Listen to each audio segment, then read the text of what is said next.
today. So every day we start fresh because we can't affect the past, but we damn sure can make a difference today. Welcome to episode 84 of Shop Talk. It's Kari. And Jennifer. And we are back to recap 519 of The Rookie and 119 of The Rookie Feds. We had tons of Celina moments on The Rookie, of course, and Feds had a couple of thievery cases to solve this week, and just like some really hilarious like one-liners and little moments. So yeah.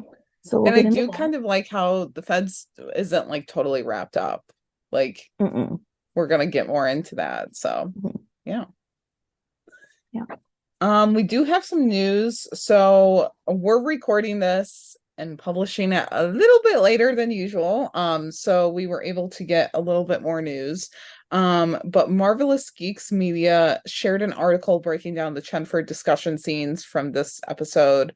It's just a really good article, like reading between the lines, adding some commentary. Recommend checking it out. We've retweeted it. We'll keep sharing it. But yeah, it's a good article. It's a good read. And obviously, just a reminder, we're on hiatus for 3 weeks as far as episodes go, but new episodes are back on April 18th. So only 3 weeks. We can do it. Yeah. And I mean, we'll have hiatus. Like ABC will be airing old episodes of The Rookie and Feds over, well, at least the next two. Well, yeah, the next 2 weeks. I swear I'm awake. Yeah, so that'll be good. I'm pretty sure that they aired 510 and 110, like the last little hiatus that we had, though. Okay. Pretty sure. But yeah. I guess they'll be re-airing on April 4th, and then 517 of The Rookie will air on April 11th. I didn't see anything about Feds, but I'm assuming if they follow the same like pattern, then they'll air 117 of Feds. I wonder why like 517 of The Rookie. Like, I don't know. I mean, I guess that is one of our more like recent ones, but does it have something to do with like the next episode? The next new one? Kind of like reminding us of like what happened. I don't know. Well, I can't really. I mean, not with The Rookie. Not really. Like, I wonder, I don't know. Like, I wonder what like goes into their like how they decide like which reruns to play. I mean, maybe just because it's like only a couple. Yeah. Like priors, and it's like just to keep somewhat current storylines at the forefront of people's minds. I don't know. But yeah, I really have no idea. Yeah. How they do that. And then Melissa is back on Cameo. Well, technically, like right now she's unavailable, but you know, she said she'll be doing cameos with all the proceeds going to the rescue organization that saved Hercules, her adopted dog that recently passed away. And so yeah, we've seen a couple like come in and like be shared on Twitter, and it's all of her cameos are amazing. So if you're thinking about getting one, don't wait. When they come out, like grab one. They're like, her vibe and just her cameos are amazing. And yeah, so that'll kind of get us through hiatus too. And there's one cameo floating around on Twitter that I saw today, as in Saturday when we're recording this, that she said there's quite a lot left in the season. She didn't allude to like Chenford, like Lucy Undercover, nothing like that. But she said there's quite a lot left, even though there's only a few episodes, and it'll be interesting to see what fans think. So yeah. I'm hoping that we get the Chenford I love you in there somewhere. I don't care where, and I don't care who says it, just somewhere. But yeah, I mean, I'm still just kind of on the like in the camp of I don't really think they're gonna say it in like the traditional 3-word way. But I mean, it would be nice to have that step for them. Yeah. I don't know. I kind of want Lucy to say it, as she's like, I don't know, just kind of like worked up or something. And she's just like, I love you, don't you understand that, or something. Like, I don't know. I kind of want her to say it, but again, I don't care who says it. Just as long as they say it. And then Eric and Roslyn released a new episode of their podcast, He Said Ayadiho, this week. So be sure to check it out. I haven't had the chance to listen to it yet, but I saw the preview and they're talking about Roslyn's birthday. So that's exciting. Yeah, they usually like because they've posted about it on like in previous years or whatever, and like they always Mhm. go all out for her birthday, which is so Yeah. fun. Yeah, I know. I caught like a snippet of the preview and I sent it to one of my friends and I was just like, I'm gonna need Eric to like record this. Like, because she was talking about like how she wants her entrance to be or whatever. And I was like, yeah, I'm gonna need someone there to record that because I already love it and I'm only hearing about it. So Mhm. yeah. But that's it for the news. So we can just jump right into the episodes. Yeah. So we're gonna start with the rookie, and 519 was called A Hole in the World. And we'll start with the Celina's sister's case, and then how that ties into the other kidnapping cases. But we got to see that Celina went to visit Blanca's gravesite because it's, I guess, the anniversary of the kidnapping. And um, so, like, when Angela then a little bit later asks John, like, where Celina is, he explains that she's visiting her sister's grave. And Angela, I guess, needs to talk to Celina because apparently she was doing some digging and found that there had been two similar kidnappings that match Blanca's, including both of them happening on the same day, like the anniversary. And then I guess other similarities were that like both the kids were playing outside, they were young in age, and had parents who had like substance abuse issues as well. And so those things obviously are going to like they're going to keep tying into what could have happened to Blanca, which we'll finally get to figure out and have some kind of closure with. Um, but we first see that John and Celina are responding to a possible kidnapping. It turns into like a bona fide case when it's discovered that the girl that's missing is named Olivia, and when they find out that she had screamed when she was taken from her yard, they like John calls in for backup and everything, and Celina helps kind of calm Olivia's mom down and ask if she can, find a picture for the detectives to see. And when the other officers arrive to help, they kind of widen the search area for Olivia. And one officer that kind of stands out who quote unquote came to help was Officer Joel Chambers. And I don't know, like, because Celina had mentioned on the ride over with John that like she wanted to be a comfort cop, like in this case for someone. So like was he kind of that for her, or like no, or just like was he just like the catalyst for her becoming a cop? Like I I didn't think know he because was I just forget. I think he was just the catalyst. Just the catalyst. And Okay. then he like made sure to keep like checking on her mom and her, but I think he was just the catalyst because she had said something about like wanting to be that comfort cop that she had when her sister went missing. So Okay. Yeah. Um, and so it's kind of like I didn't honestly immediately see anything like suspicious about him until he asked to have access to the scene. So like I was kind of with John on like, mhm. oh yeah, no, can't have that. Like it doesn't really matter if Yeah. he's, on the job or not. It can't be done until it's cleared with a detective. Did you kind of think that he looked like John Nolan? Oh, I didn't even consider. I kind of did. I was like, okay, this is a little odd, like doppelganger kind of.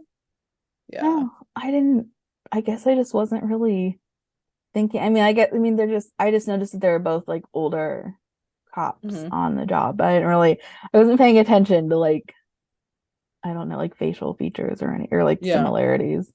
I don't know. He wasn't Um, like doppelganger, but I was kind of like, they look similar.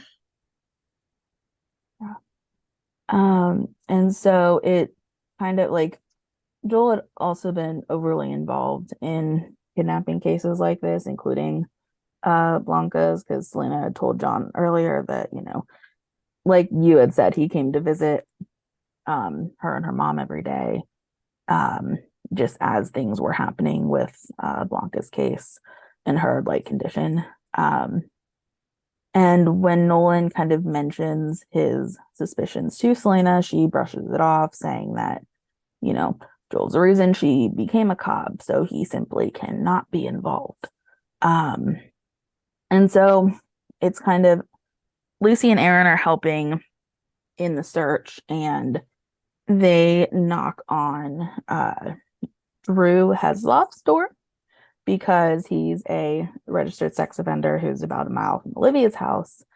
And they found like, I get like kids' toys and like or clothes Hmm. um in his home. And so they call in for backup because it's a violation of his parole to have kids' toys in his possession. And when Angela is questioning him, she asks if he'd ever met Olivia, and he's like, no. Um, and so it's kind of like, I think it's him, but it's not really because they still Yeah. have Joel to consider. So it's like, um, they kind of are like, because Nolan had talked to Angela and Nyla kind of about, keeping an eye on Chambers as well. And it turned out that he was nearby Olivia's house, but like Tim drove the route from um the one like the I guess warehouse that he was at or said he was at um to Olivia's house to be sure if it could actually be done, and apparently it can. So that kind of makes them want to zero in on Joel a little bit more. But Nyla has to question him under the guise of they need background on Olivia because Chambers had been to Olivia's house before she went missing um, on a domestic call, but he didn't make an arrest there, and Olivia wasn't like harmed in any way, which I thought was not interesting, but just because like he had already met Carla before Blanca was taken, and he also didn't arrest Carla for having drugs on her when she was Hmm. passed out in the car. So it's like I feel like he kind of used that to like I don't know how to explain it, like to I don't know, like strengthen that facade of like he's such, he's a good cop. Like he wouldn't, Yeah. oh, he let them off the hook or he didn't do this. So then obviously, he's not gonna, be this bad type of person to like take children. Um, but uh oh my God, it was so weird though that he like when he drove Carla home, I guess she was telling Celina and John this that she had met Joel before and he, dropped her off and then, he had brought Celina and Blanca outside and, they were just like playing and stuff and he like watched them for a second and then he drove off and I was like, Hmm. no, that's no. Yeah. And I mean like I feel for him because he lost his daughter, but Right. like you can't take other children Yeah. to replace the one you lost. You just can't do it. Right. You just can't. And especially when you're a cop. You can't. No. Well, yeah, but I mean, Yeah. you can't do it. Yeah. It just, it's not. No, Hmm. I mean, I know there's like a lot of psychology that can go into that, like, explanation behind that, but it's just like, yeah, just especially since he was a cop, it like added that extra like Yeah. layer of, oh my gosh, like, no, this really cannot happen. Um, and so as Nyla's questioning Joel about, knowing Carla and meeting her before. When so Nyla like keeps kind of pressing him on the subject, but he's kind of not pushing back, but just is like thinking that, oh, I'm not really a suspect yet, so I can just go home. And she's like, no, hold on a second, because she has to go, well, confer with Gray and Wesley for a little bit, just to kind of see like what they can actually, if they can actually hold him and on what kind of charges. Yeah. But then in the meantime, Angela's still over at Drew's house, and they find the smoking gun, so to speak, which was Olivia's favorite teddy bear that was buried in Drew's backyard. But I think it was it John that made the point of like anyone could access the backyard. Someone made the point that anyone could get back there. And so they're kind of thinking, oh, okay, well, Joel, because then what would he want to do if he couldn't get access to the crime scene? Then what would he do? He'd immediately throw suspicion onto someone else to get it off of him. So, and that person being a sex offender, he has the knowledge that they're a sex offender. So yeah. And so Angela had brought Drew in, and like he's like, I don't know how that got there. I didn't put it there. I don't have Olivia, all this stuff. And meanwhile, Nyla's still focused on Chambers. And when she told him about the teddy bear and how they caught the man responsible, quote unquote, she notices that Joel doesn't ask about like how Olivia's doing or anything about Olivia. And then so that's when Nyla, like, as she's finally like, okay, you're free to go. That's fine, because they can't hold him. She turns back around to Gray and is like, I know it's him. Like she knows for sure that he's the one that's responsible and not Drew. And so even though they do have to let him go, Tim and I guess it's like Tim and his Metro team, like I don't know, because he's still like sergeant, so he's like the kind of the leader of the team. But then like we see him working with people, but he's usually just like over the radio talking to them. Yeah, like calling the shots. Yeah. Kind of. Yeah. So they are on, I guess, surveillance of Joel. But oh my gosh, this guy, I mean, I think you had tweeted it that like since he's a cop, he knows kind of how to evade people, but he not so much like traded his car for another car, but he traded his car for a motorcycle.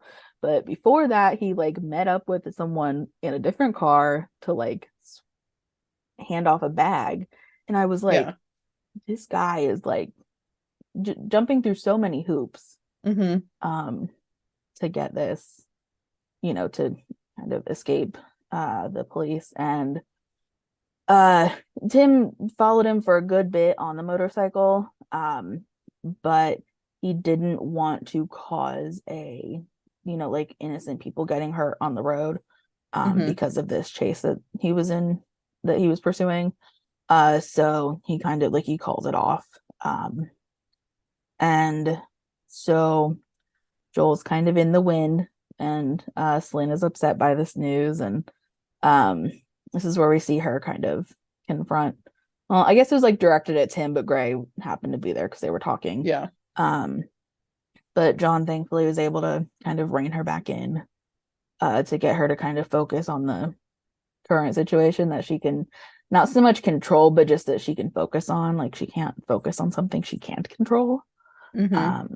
And so Aaron and Lucy came back, and they've been combing through Joel's GPS and found that his logs, and they found out that he cleared a foreclosed home 3 days after meeting Olivia.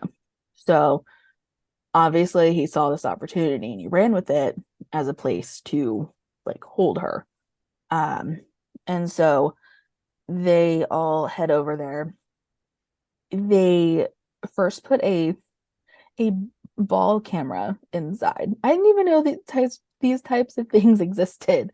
Right. I mean, I had heard, like, I know of like, I've seen on other shows how they I don't know, like make like a button, look like Yeah. or the camera look like a button or what, like little tiny cameras, but like I just had never um seen a like camera go in like that. So it's um they use it to kind of get a look around and see kind of, well, one, if there's any like, kind of explosives or weapons that are immediately going to put them in danger. But then also they see Olivia's kind of she's on a mattress that's on the floor. She's presumably passed out because like we saw Joel had come back to the house earlier and kind of watched her for a little bit, which was also very creepy. Yeah. Um but of course he also found the camera and he like shot it to death, so they don't really have eyes in the house anymore. Um but John ends up going, well, I didn't really understand what he meant when he was like, I'm gonna pass it through the door, because he didn't actually go through the door. He just like set it on it's not even a porch, but like the landing, like the Right. front of the house or whatever. So he didn't actually pass it through the door. But he went up with a phone, um, and Joel took the phone and Tim tries to talk to him to no avail really. But Celina then calls Joel on her phone, and as much as it pains her to do it, she's telling him what, he wants to hear, how he saved the kids and gave them a better life, even though, it's obviously not what she believes. But Joel seemed to buy it because he did let Olivia go.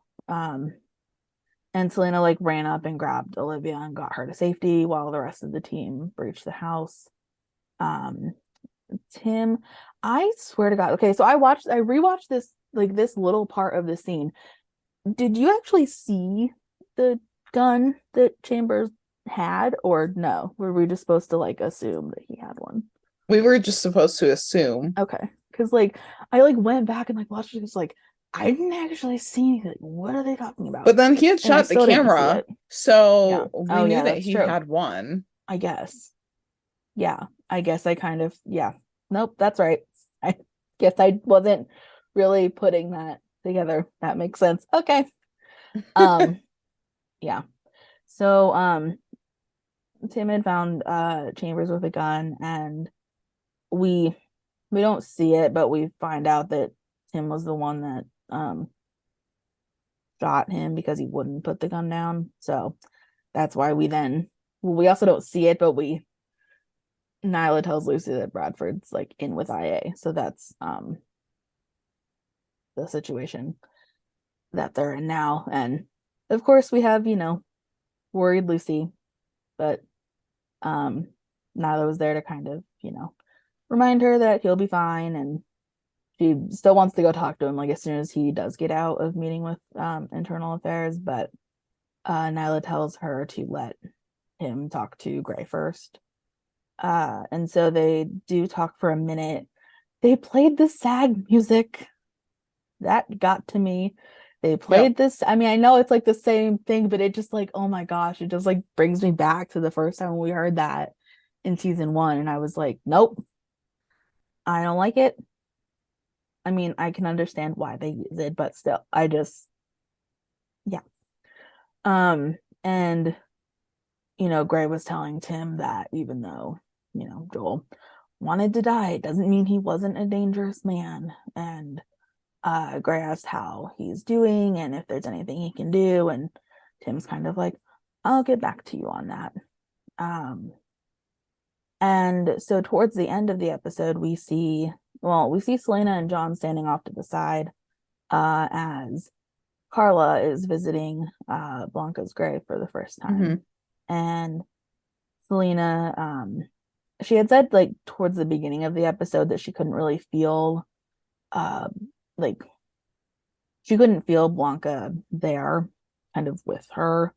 Like she couldn't feel her presence at the grave. And she was kind of confused as to why. But now at the end of the episode, she kind of, she knows why Blanca wasn't there anymore. She's moved on, which implies that she will soon do the same. Um, and it's an emotional time, especially when we hear, that Carla's blaming herself for what happened to her daughter, but Celina tells her that she forgives her and they hug. That was a nice moment because I was like, Yeah. at least you get like some like repair in the Mm-hmm. mother-daughter relationship for them. So I thought that was good. Yeah.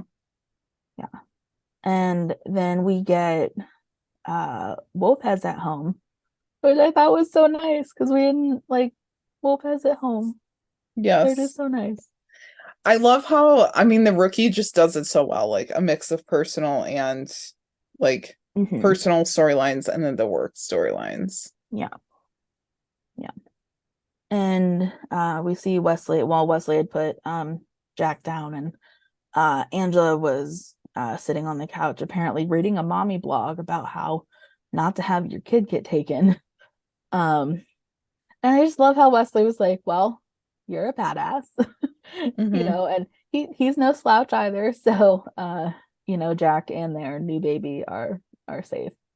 And oh my God, I just thought it was so funny though that he was like, well, we could always bring Charlie back. And Angel was like, oh hell no, like Yeah. that's not happening. Even though Wesley was like, be for your peace of mind. And she's like, really? Yeah. No. Like, nice Like, are try. you kidding me? No. Yeah. No, we're not doing that. Yeah. Yeah. Um, and I mean, I'll get a little more into Chenford of like the other thing, but I'm keeping the Chenford end scene here because it has to do with the how Tim's feeling about the case and stuff. And so we got to see them walking down the hallway like together. Did you Um, notice their hand placement too? and well, His was Lucy's like arm on her was, thigh, oh like right, it yeah, was I did in see that. beginning season 5. And Yeah. then hers was like on like his bicep. It was so good. It was so good. And Lucy asked him how he's doing with everything, and she was going to tell him about exercising before bed, right? Like, okay. Yeah. Um, but he beat her to the punch in mentioning it. And she's like, but I just want to be helpful. And like he knows that and he thanks her, which I thought was good. Um, and of course we get the like study buddies thing, which I thought was cute because Mhm. it's like him knows, like, I don't know. It was just nice because like that's like the callback to what was it, season 2 at the beginning of season 2, I think, Yeah. which was nice. Um, They're just so and cute. yeah, That's all.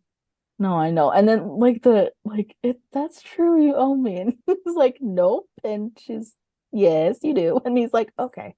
Like he's Yeah. so like he just goes along with like Lucy can say pretty much anything. He'd be like, okay.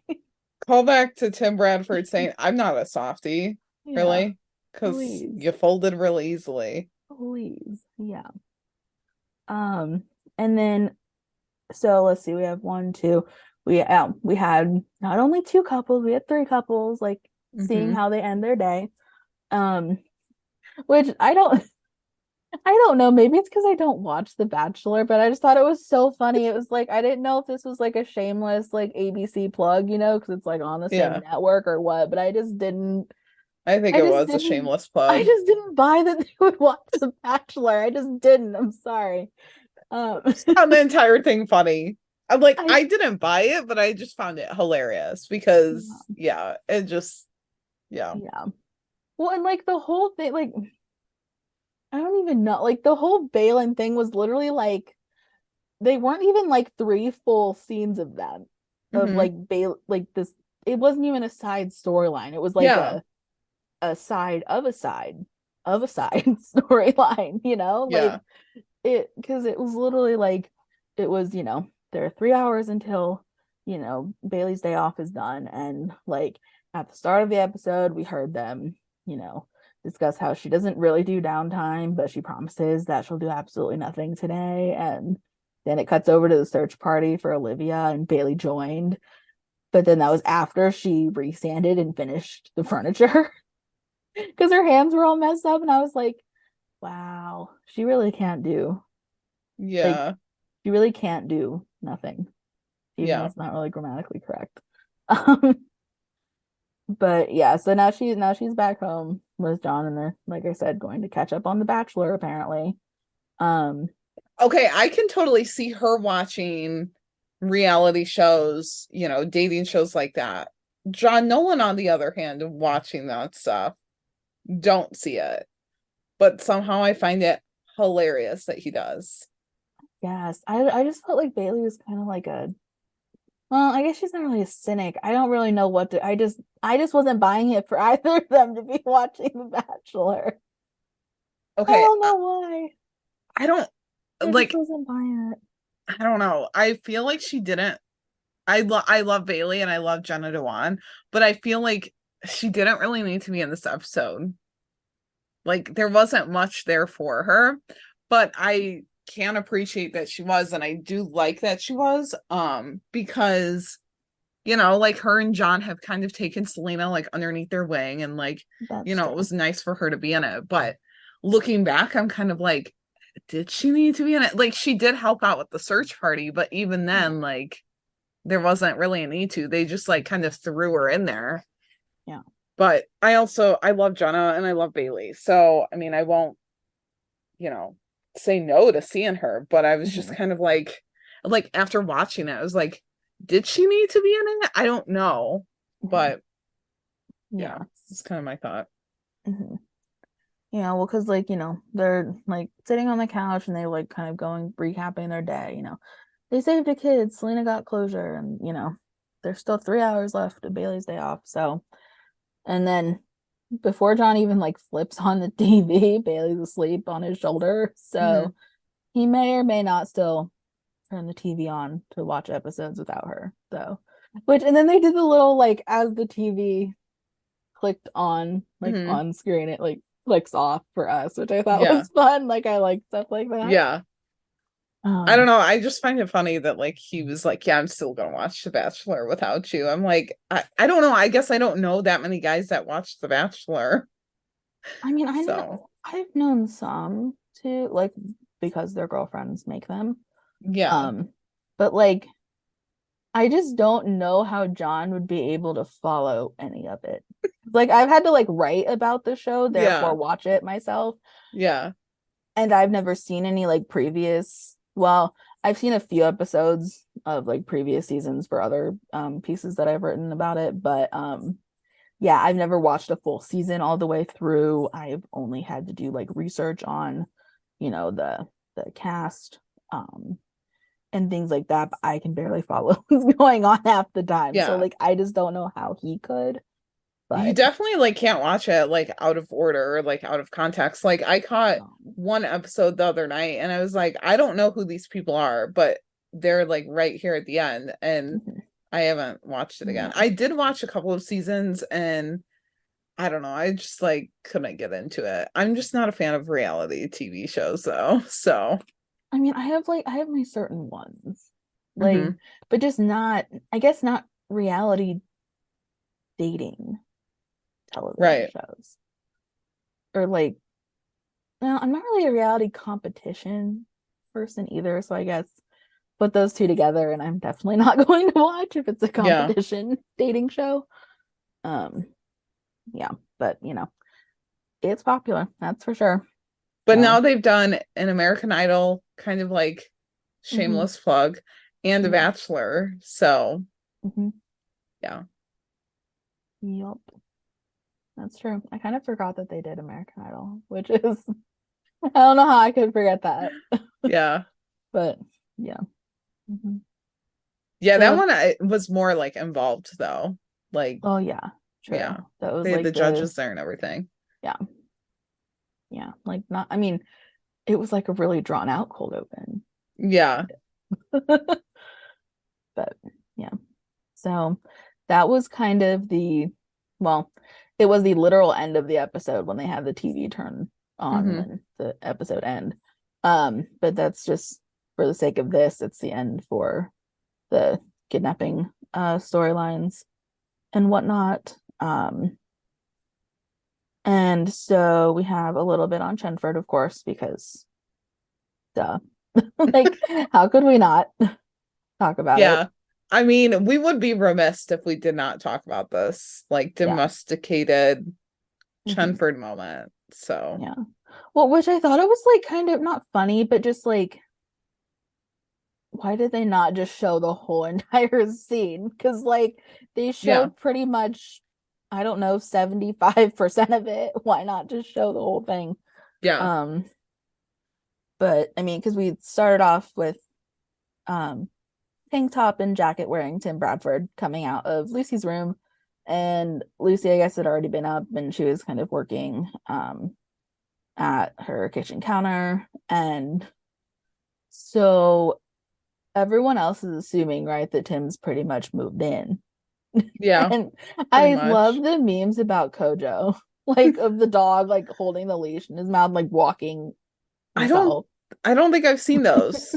I don't I think that I've have, they're seen those. hilarious. It's like live look at Kojo right now, and it's just the dog holding the leash, walking I've himself. seen a tweet from M at Arsis Epic on Twitter, and it was like the gif of, I think it was from Cinderella.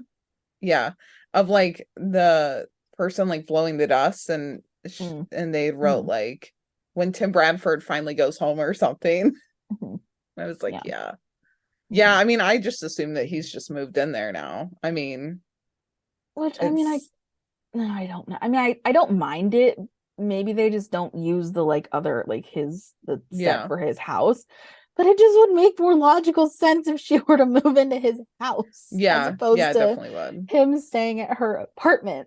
Like, Right. I don't know. But Yeah. whatever. Because I mean, I know there's Tamara to think about and everything. Which, oh, I'm excited that she'll be back next week. We didn't Yeah. really talk about the promo. Next episode, yeah. Or We sorry, will, we yeah, will, not next because week. Jeez.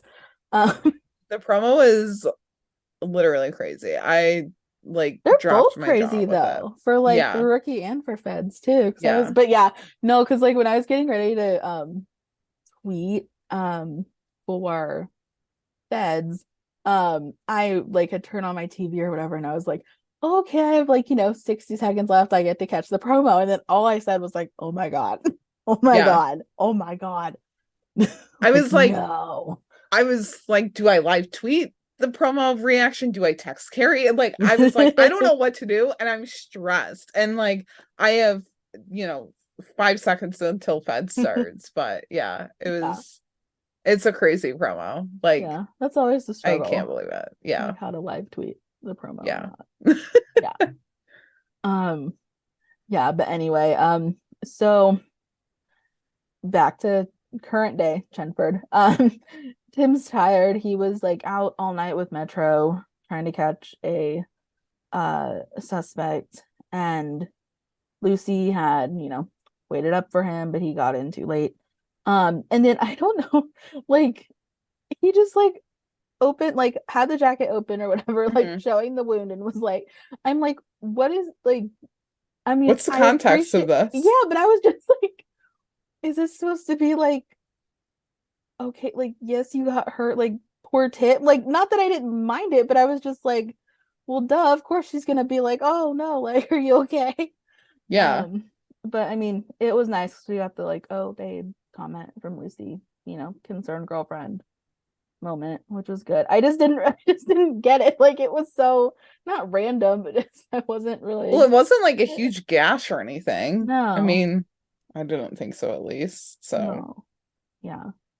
Um, But anyway, so he notices that she's studying and asks, what's all this for? And she thought that she told him already that she's studying for the detective's exam. He was like, well, no, I don't think so. And she's like, well, this is what I'm doing. Um, and yeah. she's, Lucy being Lucy, she's kind of worried about scoring in the top 12, even though she has Angela and Nyla backing her. And this was the part of the sneak peek that we saw. Um, and Tim's confident that she will make it. Um, and we have the Chenford kiss, which was always nice. But then he like sighs and like says that they'll have to get used to not seeing each other as much with their differing schedules, like Metro versus detective's schedule. And then we get, a saddened / worried girlfriend Lucy Chen, as opposed to just concerned for Tim. She's kind of concerned about, oh, well, that's true. So she has that kind of weighing on her a little bit. And then when she's discussing the exam with Nyla, like at the station, Smitty kind of happens to walk up and mentions how one of the detectives has it out for Lucy, but of course he doesn't know which one. He just stands there, sips his drink, and wishes her luck anyhow, because, even if she did, well, that, the detective not, like having a, I don't know, like a grudge against her would kind of tank that for her, or could. And so of course Smitty's comments make Lucy kind of go into a like worrisome tailspin, and she's talking to Aaron about it. And Aaron essentially is like, maybe don't listen to everything Smitty says. Maybe, just a thought. And then a little bit later, like it cuts in and out of this. No, that's a lie. I was gonna say it like cuts back and forth. Like we see Lucy answer the phone. We see Smitty on the phone with her. And he's like, don't worry about the detective thing. Like, I'm on it. I'm gonna figure it out. And she's like, oh no, don't. But he's already hung up. And Aaron's essentially looks at her and he's like, yeah, no, you're not gonna make that now. But there are other jobs, right? And she's kind of like dejected. And I was like, oh, poor Lucy. But also Smitty with his big gulp is a saga. And so I love that. It was so funny. It reminded me of the GIF. I don't know who made it. I feel like Emily from the Rookie Rewatch might have made it, like on her, like on the, I don't know, whatever the GIF like page is. I think it's like Tenor or something. But it's like of Smitty like with a drink in the car when he was riding with Jackson that one episode. And so it just like reminded me of that GIF. That's all I thought about in that scene. And so I was literally so shocked though that Smitty actually he actually figured it out. Like he got a result. Because when he had originally made the comments, Lucy had like turned to Nyla and was like, well, what if he, is he right? And she's like, rarely. So I was like, oh, okay, maybe it is just, Smitty reading too much into something. But apparently Detective Prim is the one who has it out for her because of the whole five player trade shtick that she pulled to get Tim into Metro in the first place. And Nyla did warn her about it, and Lucy knows that, but she's still a little worried, which I don't really like, because it's, I mean, I guess I can understand it, how it would kind of come back around to, kind of bite her, but like, it's Lucy Chen. Like, how could you not like Lucy Chen? You know? I do kind of like, though, that they did a callback to it, because it's kind of like, that was a little, like, kind of out of the norm for Tim to get a promotion like that. Like, usually all of your friends don't help you, get a new position like that. And so it was kind of like there is going to be some repercussions or kind of like backlash from it, right? And so I'm kind of glad that it came back. It was at least called back. So yeah, I mean, I'm just glad that they ended on kind of a happier note, though, with like him asking, he can help her study for the exam, and like we had that happier note to like end on for them, so it wasn't just like, oh, okay, let's cut it off at Lucy being all worried again. So that was good. I kind of want to actually see them study. That's what I was gonna say. Okay, now Melissa said that there's a lot more to come for Chenford. I'm gonna need them sitting on the couch together, studying. Maybe like her legs are kind of like over his lap or something. Kind of what they did with John and Lucy. at the very beginning. Yeah, kind of, but I don't want, yeah. No, I know. But yeah, that's Yeah. I want that. Also, if her hair could be in that messy bun again and her in that shirt, yes, please. Mhm. Please. Was that Yeah. Tim's shirt though? That's the real question that we need to find out the answer to. I don't know. I mean, it kind of reminded just the oversized fit of it. Mhm. But then again, I mean, they've done like a lot of like fashion articles, like men's fashion articles in my other job, and like they don't usually have like that bold of a like it's not even a pinstripe, but kind of, like running Yeah. down it. See, But to just me, it looked like girly, and that's where I Yeah. was like, I don't think it's Tim's. Yeah, but then it was just like But so oversized. So I yeah, was like, nah. But then I was like, yeah, it's probably hers. I don't know. yeah, Whatever. Maybe that's the point. It's supposed to be yeah. ambiguous. No, that's not. Wait, is that the right word? No, It's supposed to be baggy. I Oh, guess. yeah. Like, Okay, yeah. I it's get supposed it. to like it can work for like it could be like a guy's shirt or a girl's shirt. I just don't know the Yeah. word for that. Kind of like Think of unisex, it. maybe. I don't Yeah, know. that it. Yeah. Yeah, I think that's it. We're Like, clearly doing well. great.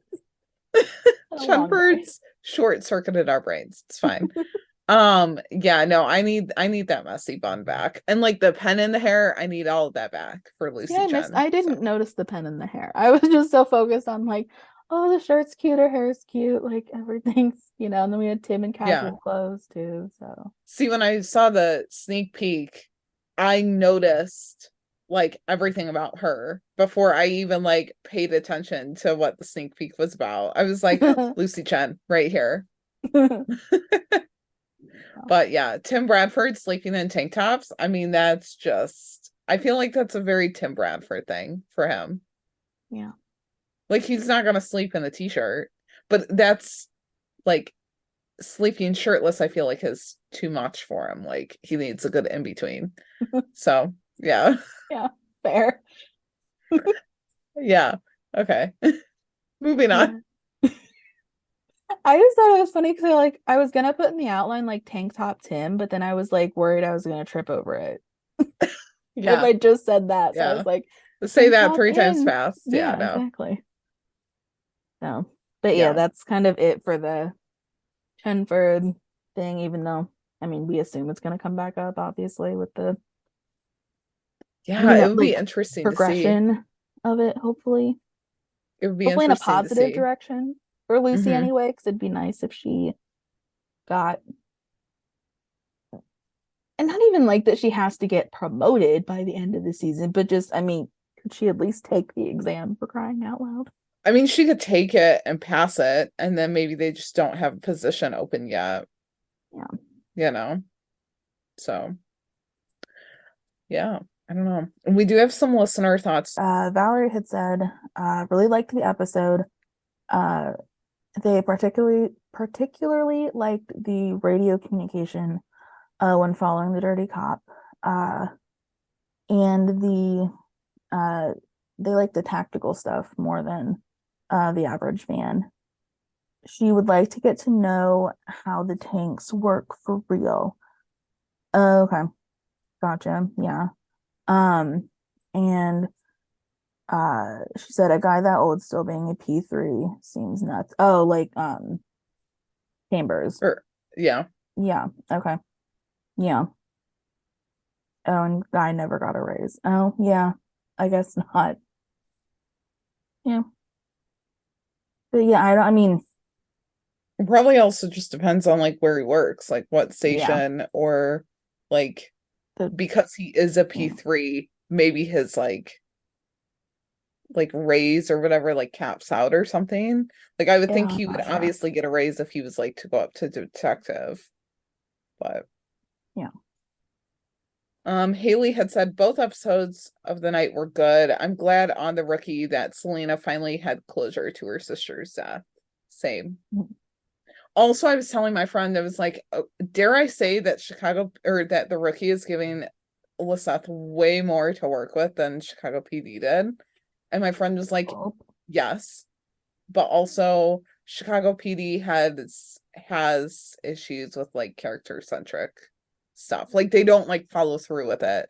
So the continuity and like focusing more on like personal lives and stuff in the Rookie is what they're better at. So it's like, yes. And even more of a reason for them to please keep Celina around, because the entire fandom loves her. And I was reading an article today, like, about why Lisette like left, or like PD like didn't continue with her storyline, and it was because they said, quote unquote, the audience didn't jive with her, which like, hi, that was not totally true.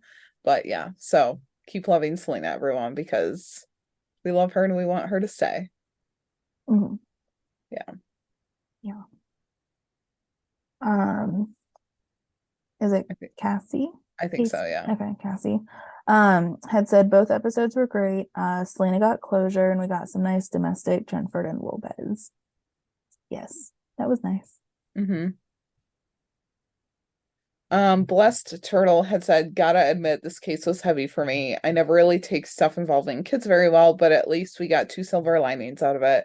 First, Celina finally getting closure and starting the healing process on her strained relationship with her mom. Took everything I had not to tear up at them hugging it out at Blanca's grave. Literally same. Like, I love their, like, I loved how, I just love the progression of that relationship. And then second, seeing everyone work together on a single case was great. Yeah, we haven't seen like a huge team scene. Well, we have, but like, I don't know, it's always just nice to see. So they also said that Wesley was a surprising standout for them. The scene of him helping build a bulletproof case against Officer Chambers was really well done. And speaking of Officer Chambers, hats off to the writers for being bold enough to make him the culprit. Dirty cops on TV shows are almost always involved in narcotics or police brutality. Yeah, that's true. Like, he was just a patrol officer, and he was a dirty cop. And they said to have a dirty cop be a serial child kidnapper is something I would have never guessed. They also said, I hope Tim isn't too affected by what he had to do at the end. He tried to brush it off by saying it wasn't his first time, but that doesn't matter. He still took a man's life, and unless he's a sociopath, he's going to be affected by it. Yeah. Yeah, you could tell Tim was very shaken up. And I was like, what's going to happen? Because when he was walking into Gray's office, like, I was getting nervous for a minute. I was like, oh no, something's not going to be good. But they also said, still can't get the worried look on Lucy's face out of my mind. She's so in love with him, it isn't even funny. Tim was right, though. Even if they don't get to see each other much, once Lucy's a detective, they'll be fine. Yeah. Nothing can like break up Chenford. I mean, I say that, but then looking at the promo next week or for next episode, I don't know. I think they'll be fine though. There was like rumors going around though the first night that the promo dropped about like why Isabel's back, and I'm like, no, because no, there would have been no. There's I no mean, way. if non-canon Chenford can survive the chaos that Isabel kind of left in her wake in season 1, then pretty sure canon Chenford can survive one visit from her. I just think it's so like, oh my gosh, I'm more excited than I am nervous, just because like I never thought in a million bazillion years that we'd actually see Isabel again, and just like it's the same actress, which obviously I mean it would be, but like sometimes shows like if they take a character out like season, they recast. So I was like, oh no, it's actually her. I was like, oh my gosh. Yeah. I also love how Tamara was in the promo and she was like, wait, is that the ex-wife? Yeah, it's like, thank you for recapping that for everyone. Oh yes. Yeah, it was funny. I don't know, I'll be interested to see why Isabel is back, honestly. Yeah, I don't know.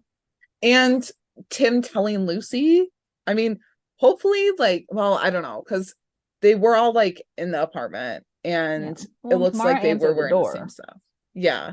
So So I'm wondering, like, if he tells her, kind of like clues her in well before she gets there, or if it's like he tells her and then there's a knock on the door, or like there's a knock on the door and Lucy's like, what is she doing here?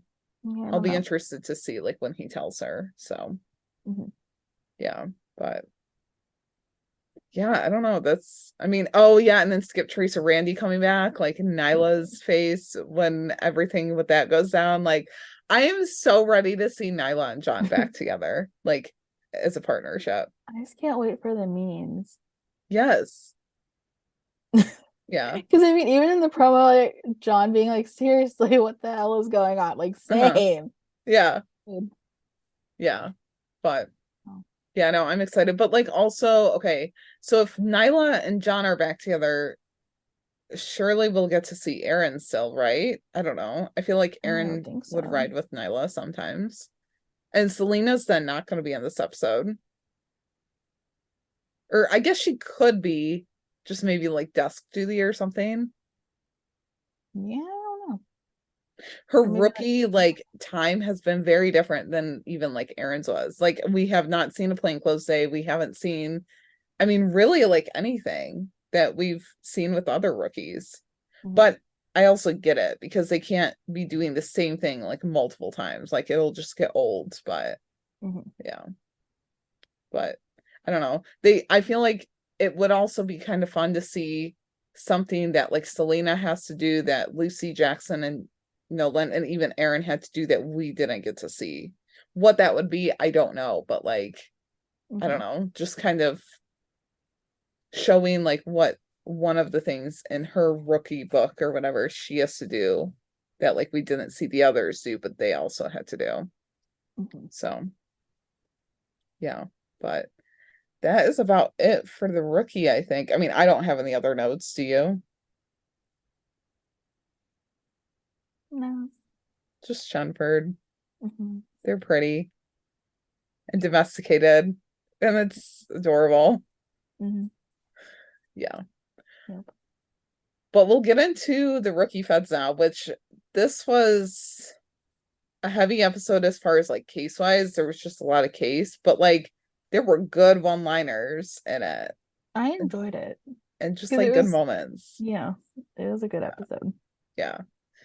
But yeah, this was definitely one of the episodes where, I mean, a lot of them lately, but like one of them where I was like, the feds just needs to be the first hour. Like it just needs to be because there was just a lot. But we'll kind of start off with Simone, the inventory business tycoon storyline.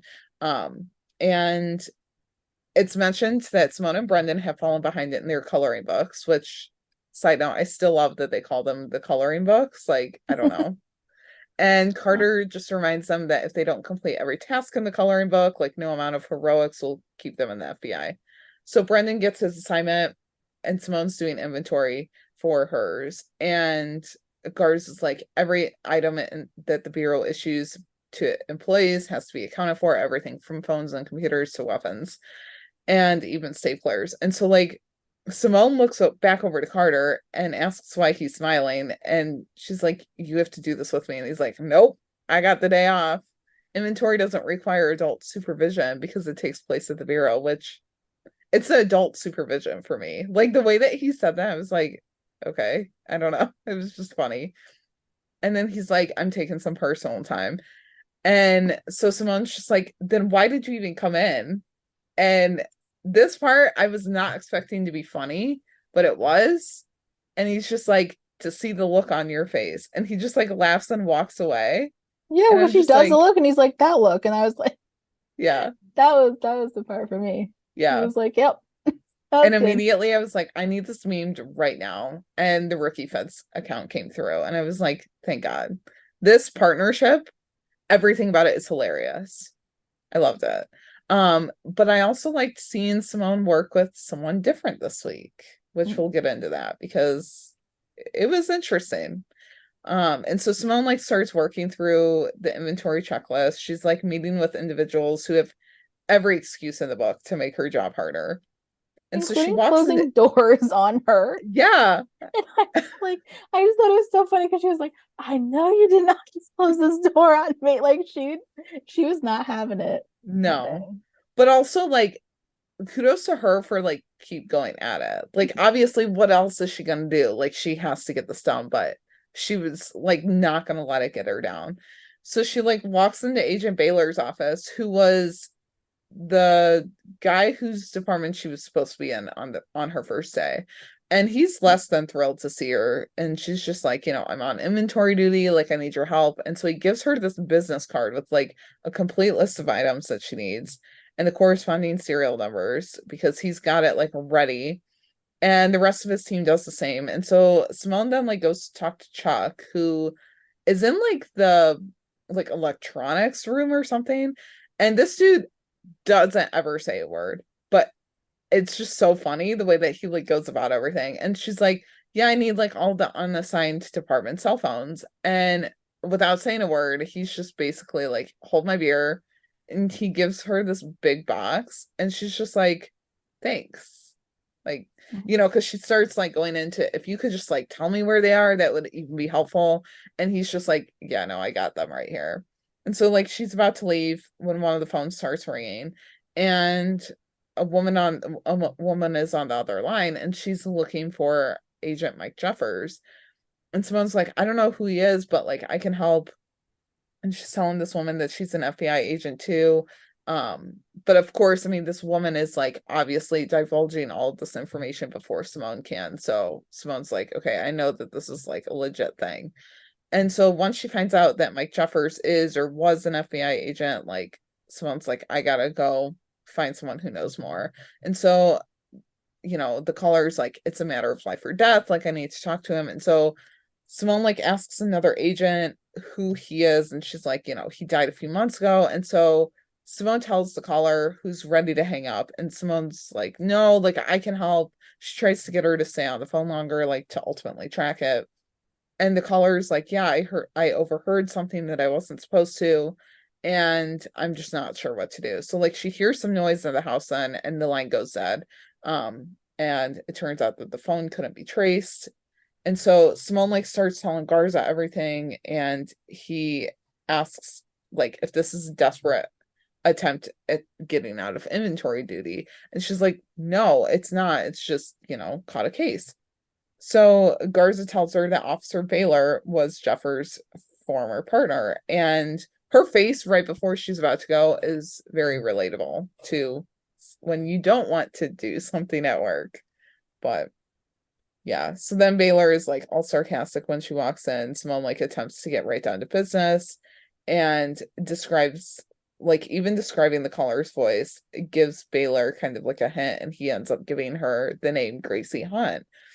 So Simone's like leaving to talk to Gracie, and Baylor's like, you can't go alone. Like, you need a senior agent. And so Simone's like, well, then come. Like, if it's not you, it's got to be someone else. So Baylor just like goes and they get to Gracie's house. They find her dead. And so Baylor's just like, well, maybe she called to talk to Mike and get, who would talk her out of using. And once she found out he was dead, like, they just pushed her over the edge. And Simone knows better. She's like, no, that does not track.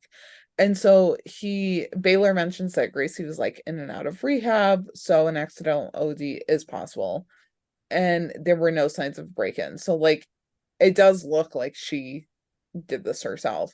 And Baylor says that it's an LAPD jurisdiction, not something for the feds. Like this dude is not wanting to work with it. And so Simone just stresses, she's like, it was a murder of a federal informant. Like this does fall under us. And Baylor, again, just stresses that he does not want to work on this case. But like Garza is just, Garza kind of talks him into it, saying like, he's the only one with as much insight. And like, it's going to be easier if he just works with them. And so they walk out of Garza's office and Simone like starts sharing her idea with Baylor, and he's just like, nope, stop talking and do what you're told. And I don't like that. Not at all. Like, no, don't tell Simone to basically sit in the corner. Like, she's got this. Yeah, no one puts Simone in a corner. Yeah. I think that's the Yeah. paraphrase line. Yeah. So Baylor and Simone are in a disagreement that they have evidence, but like according to Gracie's dealer, she left the game early and was clearly upset by something. So Baylor just like insists that it's nothing, and Simone's like, well, it gives credibility to what she said when she called. Like, and so they found out that on the screen there were 7 high rollers that night at the game. And so they basically have to bring them all in for questioning, but Baylor is against this. They just disagree the entire time, which it was nice to kind of see someone like disagreeing with Simone. And it was nice to see her like standing up to them and being like, no, like this is like I'm following my instincts here. But it was kind of like, okay, at some point they have to not disagree, and we'll get to that. But so Baylor's against it. Simone's like, well, we do have an in with Gideon Taff, who is an actor and like, was one of the high rollers there. But it turns out that he's also Brendon's nemesis. And so Simone's like, don't worry about sweet talking B, like, I got this. And as she walks out of the room, Baylor is just like, is she always like this? And Garza's just like, he doesn't even look at him while responding. He's just like, yeah, pretty much. Like, yeah. But Simone always gets the job done and she always figures it out. So don't underestimate Simone Clark. So just as Simone's like walking out of like the presentation room, we don't like have a formal name for this. I don't know. It's just a giant room. Like I want to call it like a lecture room, but I feel like that's more like college. I don't know. I just called it a presentation room because like the big screen. Yeah, it has the giant screen. So it's like she walks out, she like runs into Brendon and she's like, just the person I was looking for. And so they give each other like a quick update on their day. Basically both having rough days. And I also just love their friendship. Like, love it so much. Like at the beginning when he was like, when they were like went up to each other, I was just, and they did the little like handshake thing, and I was like, oh, I just love them. Yeah, because we also saw one for Celina and Thorson on the rookie in this episode. Yeah. Right. I love it. And then when Brendon was like, of course, I'd do anything for you. Like, I just love Brendon Akers. Like the man is literally sunshine in a bottle. But I just love Simone and Brendon's friendship. So yeah. So she mentions Gideon's name and he just doesn't even let her get the question out. He's like, no. He's like, except for that. Yeah. Yeah. And Simone's like, I just need to talk to him, like without his lawyer. So, can you just like get him to come in? And she's like, I wouldn't ask if it wasn't important. And so he ultimately agrees. And then it turns out that Gideon won't talk. And so Simone like obviously texts Brendon and he ends up going into the interrogation room. And after he says like, oh, Gideon's a method actor, like he won't break character. And he's like, yeah, you guys just have to play by his rules. And so Brendon goes in, Simone, like him and Simone are going in, he's taking the lead. And Simone just like cuts right to the chase. And she's like, did you overhear anything? Like, I'm done playing these games. And so Gideon's like, well, I did record the game because I'm trying to perfect my English accent. And so he shares the recording with them. The digital forensics team was able to like isolate the background and they got a snippet of it. But the audio is too distorted to like hear who the speaker actually is. So they don't really know who the target is, or who ordered the hit. So basically they're not like any farther on the case. And Baylor's just like, yeah, we'll just have to like fall back on the research. And he doesn't fail to mention that that's something that Simone would have perfected had she stayed in his department. But I liked the next part where he kind of like guides her on what they need. And so then like Simone listens to the audio a couple more times. And she mentions that this guy is like he could be covering up a stutter because he's speaking very methodically. And so Baylor and Simone just kind of like put the pieces together. And they work as a partnership. And, it's like they're one pretty much nice moment of the episode. And so they find a clue that leads them to narrow in on their suspect. And they go to pick up Mitch Ballard, who ends up running. They end up getting him. And Ballard's not talking like and Baylor ended up taking himself off the case. So Gar's is like, I know that's a little bit more complicated of why Baylor took himself off the case. And he was just given a harsh reminder of like how dangerous field work can be, because he's requested to work behind the desk.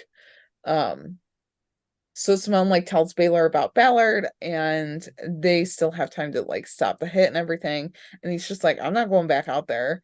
But Simone says that, she kind of like talks him up and like, gives him a little pep talk and says that she thinks that they can solve the case, and like, if they do a deep dive and find out who Ballard once dead, like, they can kind of figure it out. And so Baylor tells everyone in his department to stop what they're doing. They've got a new research target.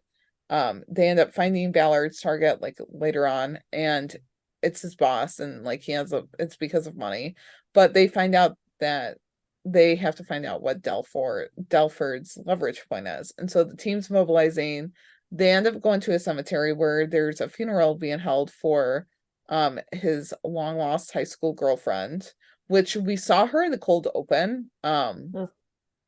Yeah, it was kind of, I was not expecting one, let alone two deaths like that. But yeah. And so the hitmen are like watching Delford, and like they see the FBI pull up, and the one hitman that's like out kind of taking care of business or whatever starts walking away from Delford after shaking his hand, and the guy like ends up falling to the ground with a nerve agent on his hand. And so Garza stops Logan, who's like walking back to the car while the hitman's like driving away. No one has eyes on the car driving away, but they're kind of worrying about Logan at this point. And so Logan's in the interrogation room not talking. Garza tells them, they know that someone else was there, like they just need the name. And Garza kind of goes out to talk to Simone, and he's like, we're not going to find the killer like anytime today, so we'll just start looking tomorrow. But she has to complete inventory duty, and Simone's like not thrilled about that, but it is what it is. And so Simone's working in Baylor's office at the end of the episode, and he asks her if she's the reason why there's rumor going around that he broke the back of the Delford case single-handedly. And she doesn't really answer, but like he assumes that she wants to thank you, and she's like, I actually just want forgiveness from my first day. And they have a nice moment at the end, so I hope that we kind of get to see them work together a little bit more. But yeah, so yeah, it was a good like episode for Simone. And I don't know, I love when she works with Carter, and I missed seeing them like actually working together, but it was nice to see her kind of working with someone else. And I'm glad that they kind of did the callback from her first day too. So yeah. Yeah. Can I just say, I finally figured out who Gideon reminded me of when he was doing that ridiculous accent. He reminded me of Jason Statham, the actor. Like he was in, I just know him from like The Heat. I know he's been in other action movies, or not The Heat. Shoot, now I don't know what it's called. It's a different Melissa McCarthy movie that I can't think of right now. Identity theft? No, the Spy. That's it. Okay. Sorry, yeah. no, but literally, like while he was talking, it was bothering me the whole entire time. So I was like, I have heard that exact voice on someone else, and it was just, oh my god, it's just exactly like Jason in that movie. Oh my god, it killed me. He's so funny in that movie. Anyway, sorry, just had to say that. That's what it reminded me of. Yeah. But so yeah, I just thought it was so funny though, because like Brendon played along with it so well. That like he was so in character, so yes, of course, like he has to know the information. Right. He's a special agent. And I'm like, he's not. He's a method actor, for crying out loud. Not even a very good one. Yeah.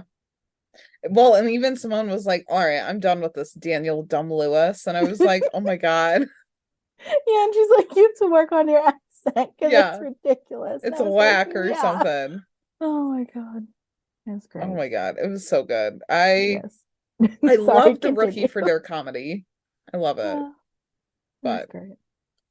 yeah, so next we have Brunson because they're adorable. And yeah, I mean, oh gosh, like I said, Brendon is just sunshine in a bottle. Like, please wrap him in bubble wrap.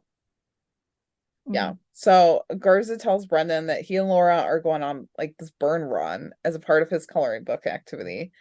And they're basically following a truck with like old evidence of adjudicated cases to a burn site where they'll be destroyed. Didn't they do something like this in The Rookie in like season 1? Not with the rookies following the truck, or was it?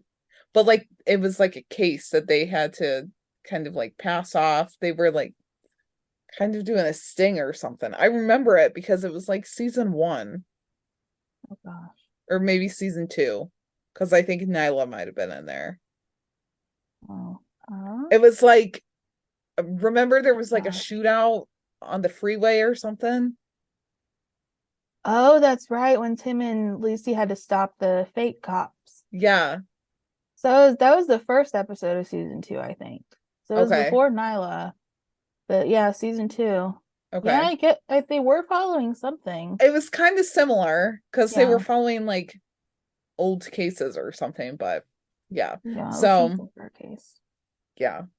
So Laura's just like over to the side smiling, nodding. She's like, yeah, it's fine. We're, that's the job today. And I mean, every bit of her is probably just hating it on the inside. But Brendon's like, why are you so happy? Like, and she's just like, I just am. Let's go. And he's just puzzled. I like Sweet how little both the Brendon. rookies like asked their training agents like why they were so happy or Yeah. smiling. And I was like, Yes. that's so true. Yeah. Oh my Like they were gosh. both too happy Yeah. about their Yeah. situations. Well, and Brendon, oh my gosh. So Brenson's en route for the burn run, and Brendon just like questions if burning the evidence is the right thing to do, which like he has a good point. Like, is that the right thing to do? But I guess they probably all have it computerized too. And so Laura's just like, well, it won't be needed again. And like whatever is on the truck belongs to cases that have gone through the appeals process. They've been sentenced, settled, and like they're done. And she's like, basically, we just go to sit there and watch it burn. And Brendon's like, something is up with you. Like, he's like, you can't possibly be enjoying this. And you're letting me drive, which is weird. And Brendon is just kind of like spinning out about this. And he asks what she's looking at because she's like very like into the iPad that she's looking at. And she's smiling and everything. And she doesn't even beat around the bush. She's just like, I bought a house. No big deal. Or I put in an offer for a house. And he's happy for her, smiling, like he's, he pats her arm, like I'm still not over literally that. the cutest thing ever. Yeah. I don't even like I was so focused on that. I mean, not that I don't love Chenford, but I was just like, oh my God, they're the cutest thing ever. Like, yeah. oh It my it God. really is. It was so I mean, good. at this point, like whether they become romantic couple, they're just platonic friends. Like, I don't care. Yeah, They it are was literally just so cute. yeah. Well, I'm like 99.9% sure this is like the scene that like when Kevin had posted on his stories or whatever, the like, oh no thing. Like I'm Yeah. 99.9% sure that was like the scene. I think so. So I wonder, like, if once they become like they're not like rookies anymore, they're not probies as they call them, if they'll still remain in the same partnerships. I guess it could just be like the rookie. I mean, once they're not probies anymore, they could decide that they want to go into like a different department. I hope that they don't, but I guess, but it's like because Garza's team is like so specialized. Like he right. picked each and every one of them Yeah. to be a part of that team. So like once they're not probies anymore, they still remain in the unit, and then I guess they could just still be partners. Yeah. And maybe they would just get to switch up so we'd actually see Simone and Yeah. Brendon like out in the Yeah. field together or something. Like we did with Lucy and Jackson that one day. Yeah. Yeah. Oh, Yeah, I wonder like sad. I know. I'm so sad. Like I miss Jackson.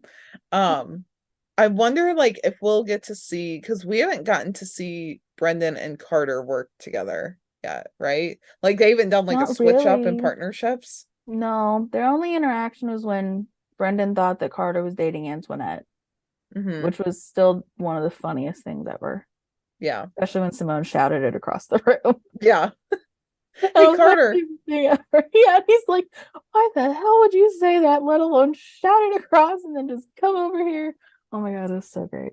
I love James. I love just the way that Oh my he god. Yeah. just the way that he puts it out there. I don't know. I don't know how best to explain it, but I love it. I Just love the it. delivery of like all the lines that are so Yes. relatable. It just, oh my god, absolutely Yeah. kills me. When Yeah. he likes all of our tweets, so that's really nice Yeah. of him. Yeah. Yeah. So he's just like, he's very happy for her. It's smiling, like it's adorable. So she's like, yeah, I put in an offer the night before. I'm waiting to hear back. And I just need a task that requires 0 brain power, hence the burn run. Also, though, accurate, Laura, yeah, yeah, definitely. I mean, we all just kind of need some 0 brain power tasks from time Yeah. to time. Standing and staring. Yeah. So he asks where it is. She shows him a picture, and his first reaction is that it's adorable. And she's obviously not a fan of that.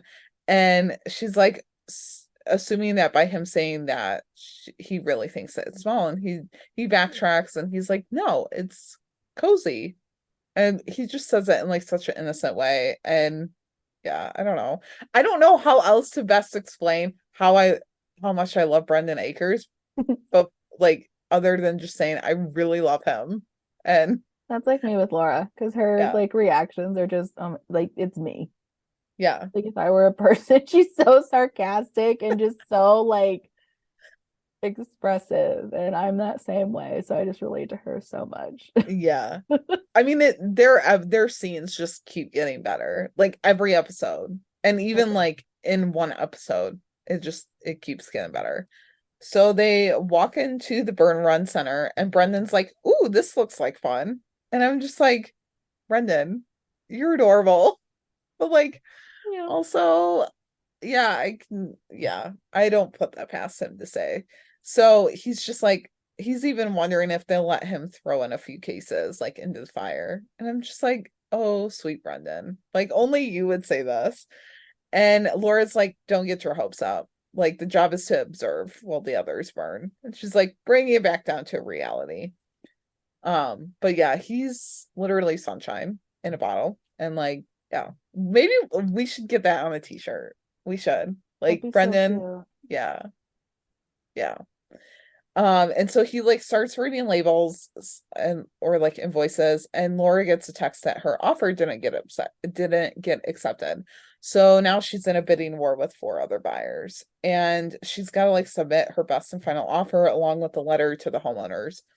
She's obviously not happy about overpaying and sucking up to them, and she is not gonna shy away from saying that. And so Brendan Brandon's just, literally like, bye bye, then bye bye house, and she's yep, like, fine. yeah. Shut up, I'll do it. Oh my god, I know that you loved this next scene. I know that you did. So he just reassures her that it's very common, and he's been through this before, and he's like, they just want a good story. And Laura's stating the fact. She's like, my credit's good. Literally everything is good. And Brendan's just like, but you need to convince the homeowners that you love the house and that you're the only person who will take care of its legacy. She's just not having that. She gives in and asks him what she needs to do. And he tells her what she does best is profile them. So he's looking over her letter later, and he's like, it's perfect. Well, almost. And she gets sassy, gives him a look, and she's like, first you're a real estate expert, and now you're a literary critic. And I'm just like, these two, I love this. Give them a spin-off show of their own, because it would be hilarious.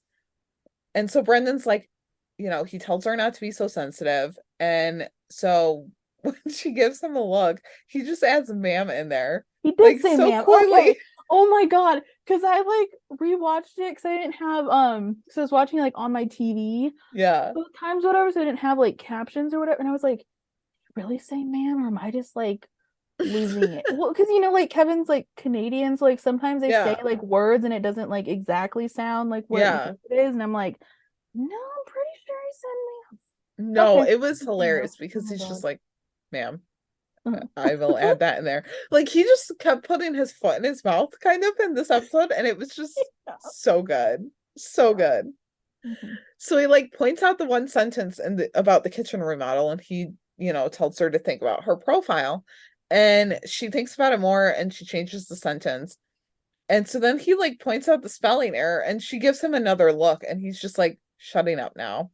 And I'm just like, I love these two. Like these two need to remain partners after he isn't a probie anymore. Because I mean, granted, I would love to like see them switch it up too, but like this pairing is just great. Yeah. So like just as they're finishing up the letter, they hear gunshots. Brenson's like going out the back of the burn run center. And Laura's just like, someone's just blowing off steam, like it's fine. And Brendon is just like, yeah, but it could be a distraction. And so he runs back into the burn run center and they see someone running out and like speeding off with this evidence box.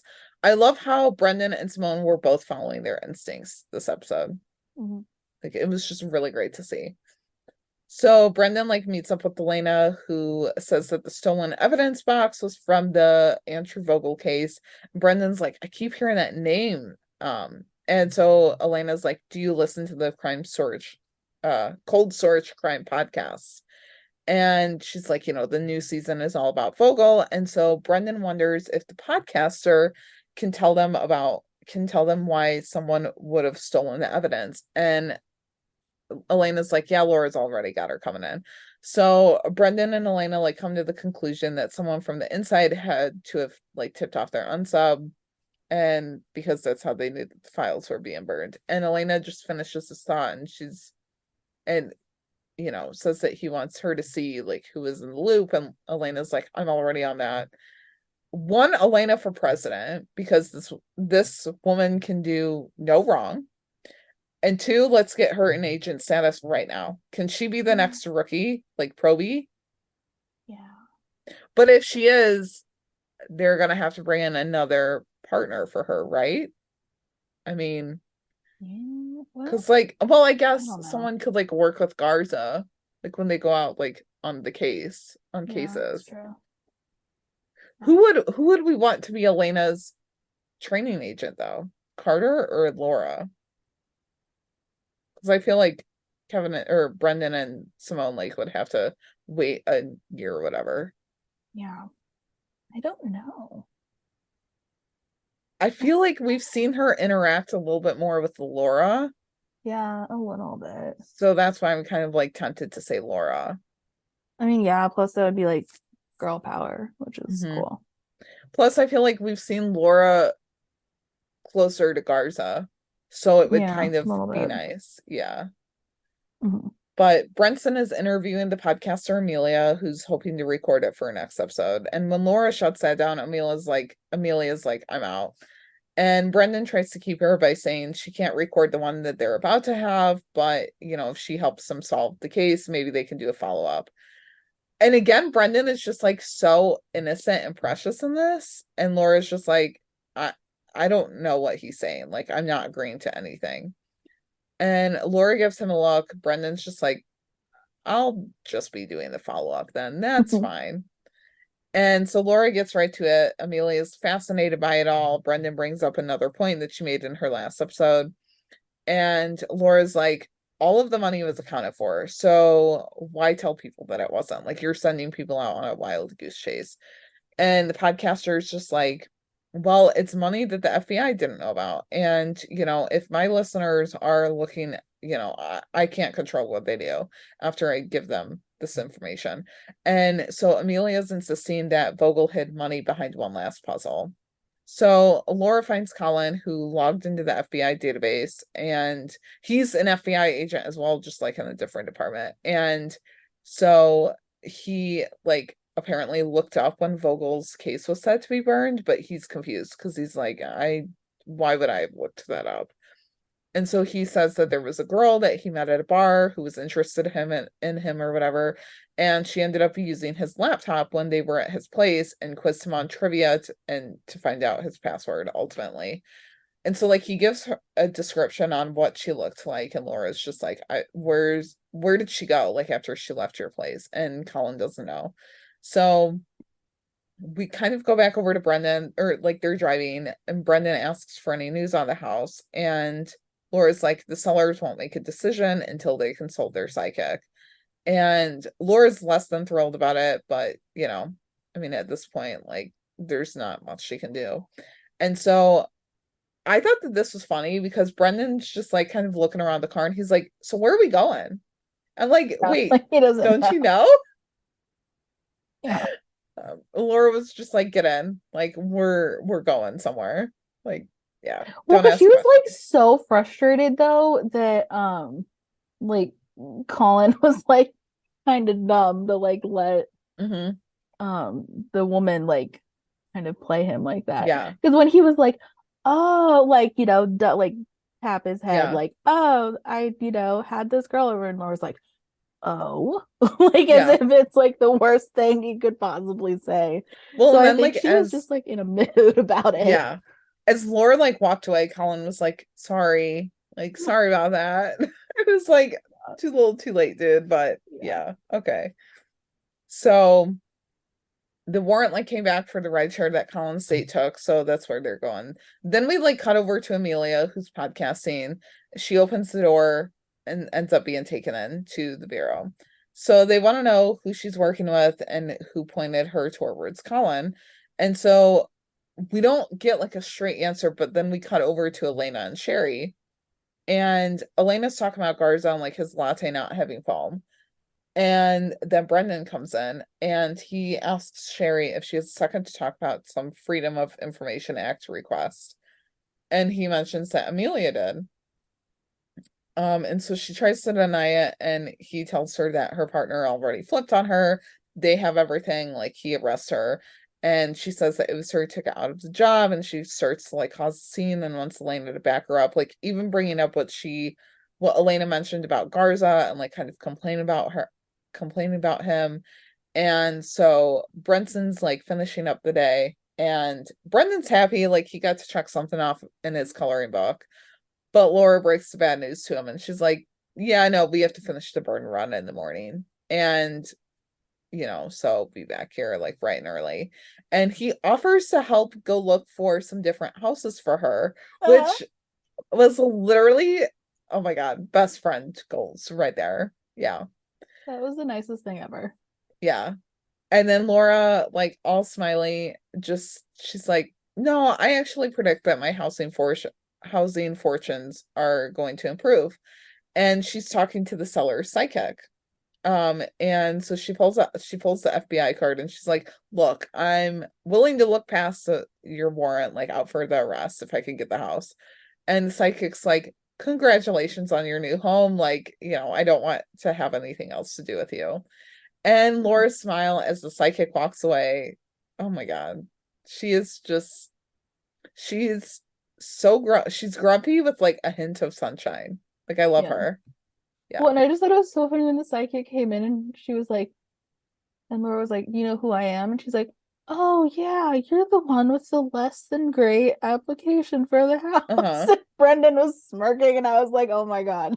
Yeah. Like, dude. Everything Um, about, like, I don't know. I mean, I say it, I feel like a lot with other partnerships or whatever on both of these shows, but like, I feel like we just keep getting better content with Brenson, and I mean with all of the shows or with all of the partnerships, really. But yeah, so that's about it for the Brenson stuff. Next we have Carter and Fortune, which this was a good storyline too. I mean, all of these storylines were good, but I liked kind of seeing Carter like outside of the bureau, but also still yeah. like working. Mhm. Yeah, it was a good change of pace. So Carter walks into the hospital and up to the nurse's station to find Fortune. And he tells her all about the day that he has planned, starting with breakfast at the beach. And he can tell that something seems a little off with her, even like telling her that if she's too tired, they can do something more low key. And she's like, I've just had a rough day at work. Like, basically, the pill count in the pharmacy has been off every day for the last week. and people are starting to point fingers at me because they figure the apple doesn't fall far from the tree. And she's like, basically they're like, because of my mom, like who she is, like they're roping Fortune into it. And so Carter's like, well, that doesn't make any sense. Like, that's not who Fortune's mom is. And so she's like, well, I love that you see the difference, but most people don't. And so Carter's like, well, what pills are going missing? And there's some pretty high dosage ones, Adderall, Oxy, and ketamine. And so she's like, the LAPD has been talked to, but like it's a low priority for them. And Carter's like, well, it's a high priority. Well, Carter's like, you're a high priority for me, and I can't have this hanging over your head. So I'm going to solve this crime. And she's like, no, like it's beneath you. But Carter's like, I'm doing it. Like, I've got the day off. So, I can hang here. And he's just like, I have to call Garza for the okay. And so I don't know. They had some like really cute flirting moments in this episode because he was like, one thing that I need before I start the investigation is a partner. And she's like, can I have like a cool like nickname like they do in all the shows? And Carter's like, that's not really how that works, but I guess. And so she gives herself the nickname of Trouble, which was really cute. And so they're like in this empty hospital room looking for the pill thief through like these cameras. And Fortune has a list of like 20 hot suspects, and everyone who has access and motive for these pills. So Carter and Fortune are staking out this room. She's apparently been drinking coffee like it's water. And he gives her another stakeout tip. And he says that it's another, but like, I need to know what other stakeout tips he gave her. Like, I don't know. I just want to know. Maybe the rookie will do like when they did I think it was like when they did like Stinson's dating advice or whatever. Maybe they'll like do like Yes. Carter's stakeout tips. Yeah. Thing. Yeah. So he tells her to go easy on the coffee, and he's like, it's Murphy's law that crimes always go down when the bladder has other plans. And Fortune's like, too late, I'll be right back. And that is until we see someone else walk in. And it's Gregory, who interns there at the hospital after school. And they see him swipe some pills, and so they're on the move. And so they go into the room. Gregory apologizes, saying that someone's making him do it. And he tells them like about this text, thinking that it was a prank at first, but they sent him a photo of his grandma who's in a nursing home and said that they would hurt her if he didn't deliver the pills. And so Carter's like, when is this next drop and where? And it's in 2 hours at Griffith Park. And so we don't really see much more of that until we get over to the park scene. And Fortune's there, Carter's there, a couple of other agents are there. And Fortune wants to go be with Carter, and he's like, no, like this is an extortionist. You need to stay with these other agents. So he's kind of like undercover, I guess, because he's not in his FBI vest, but he's, just kind of staking this out. And he sees like this older guy sit down on the bench that the package is taped to. And just as Carter's like gonna get him out of there, he sees the guy like pick up the package, and Carter's just like, really? Like, this is our guy? It was just funny. And so this guy is Joey C., who was a mafia enforcer for the Milano brothers in the 80s. And it turns out that he had a life sentence, but was given a compassionate release because of his age. And so Carter's like, yeah, we got to take you in. Like, even though he kind of geeks out a little bit. And so he explains how Gregory, like Joey C. explains how he got Gregory to do this for him. And, Carter's just like, yeah, you're still coming in. And so Fortune like comes out of the, like hospital, I don't know, like the back area where all the rooms are. And so Carter, is all happy. He like tells her that if Gregory testifies against Joey C., like the charges will be knocked down to a misdemeanor. And he's just like, I'm happy that we've proven to your colleagues that you're not a pill thief. And she's like, you're the best partner ever. And they're pretty cute. I mean, honestly, like, I don't hate it. Like, I love that. Even though like how they started to me was a little weird, how it was like her mom was the criminal that he arrested, but I mean, Yeah. it's pretty cute how far they've come. Mhm. And their height difference is like immaculate. I love that. Yeah. I don't know. I love a good height difference. So Yeah. so then like this is one of your favorite lines. Like I know it is because you keep tweeting about it and you texted about it and I just love it. Thing ever. Yeah. Oh my Well, I God. mean, really any line that James says in the But just Rookie Feds this is one, oh my hilarious. God, just this one. I don't Yeah. know why. It absolutely kills me. I need to go back and watch the episodes that he was in of Good Girls. And I want to go back and watch Rebel solely for him and Kevin. Because yeah. But Simone comes in to the hospital and of course, like loud, like she's like, hey Carter. And he just like looks up from Fortune and he's just like, why does God hate me?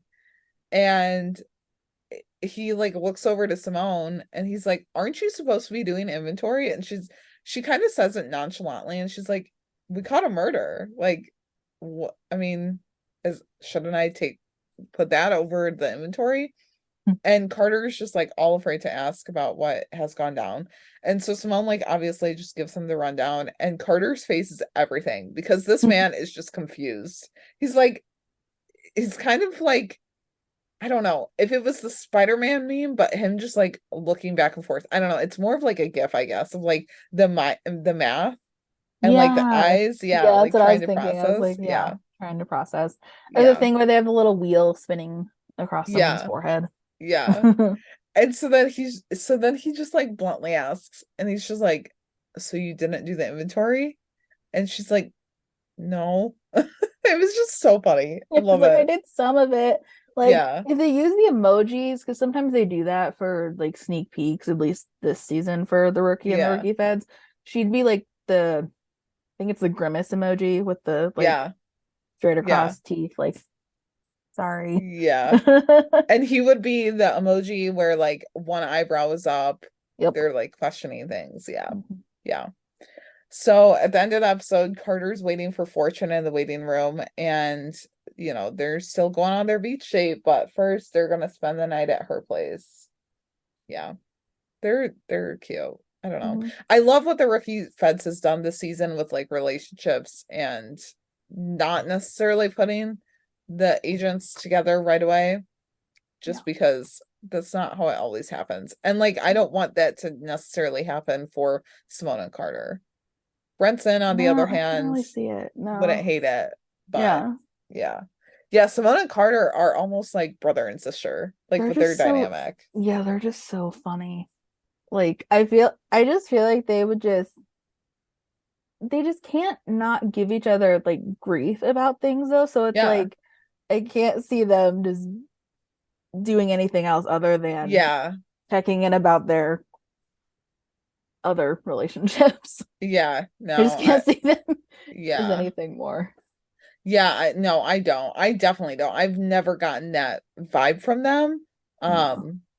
But yeah, I mean, I don't know. I can see where people also like they might not see the vibe about Brunson because they haven't totally hinted there yet as far as like, oh, there's more like feelings from Brendan like towards Laura or vice versa. But I don't know. We just Well, yeah, because they're want to both in other kind of relationships too. yeah. So Yeah. I know. I But just like I mean, just from the second I knew that like Kevin and Brett were gonna be working together.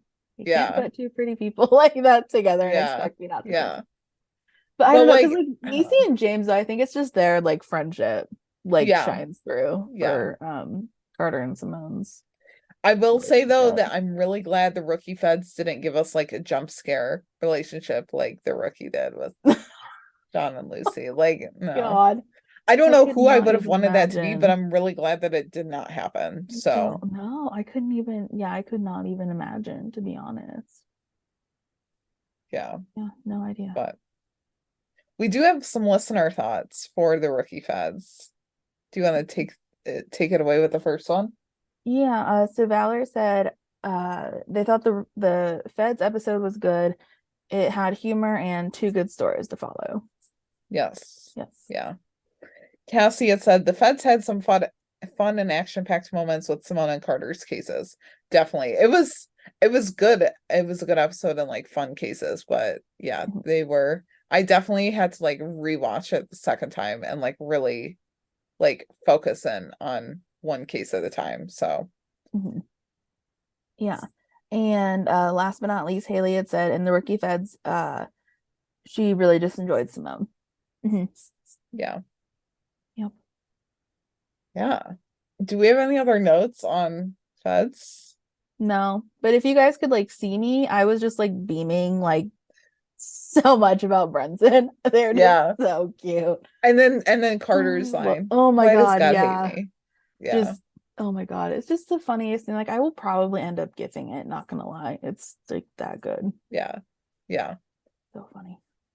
Yeah, I mean, other than that, like you guys can find us on Twitter at the Shop Talk Pod _ or email us at shoptalktherookiepodcast@gmail.com with all of your thoughts. You can find us individually on Twitter as well. I'm at jstark804. And I'm at Kari Hyman. And we're on TikTok at the Shop Talk Podcast _ follow us. Make sure you follow the Rookie Universe. Usually what they put out on Twitter is like the same as, you know, what they're putting out on TikTok, but like it's all good. It's all good. Just like follow them everywhere. And if you liked this episode and Shop Talk, please leave us a rating and review. It really helps out the podcast and helps other fans find us. And with hiatus now for a couple of weeks, we will be taking a break like this upcoming week. I don't, it's weird to say because like the episode's going to drop on Sunday when it normally drops on Thursday, but yeah, so we're taking a break this upcoming week, and then we'll be back the last like 2 weeks of hiatus with some fun episodes. But yeah, this upcoming week, we celebrate 2 years of Shop Talk, which is so crazy. So crazy.